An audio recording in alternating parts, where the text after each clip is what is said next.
সবকিছুই মনে রাখা হবে, সবকিছুর জবাব দেওয়া হবে।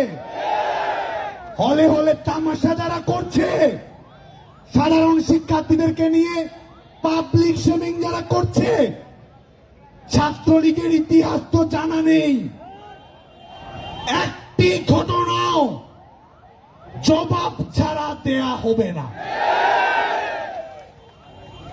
সবকিছু মনে রাখা হবে।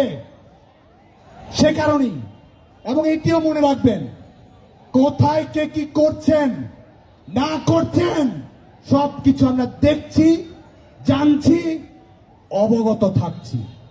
যা করবেন বুঝে শুনে কাজ করবেন। অযৌক্তিক উপায়ের দিকে যদি পা বাড়ানোর চেষ্টা করেন, রাজাকারদের ফাঁদে যদি কেউ পড়েন, আর ইস্যু ভিত্তিক আন্দোলনকে যদি ভিন্ন খাতে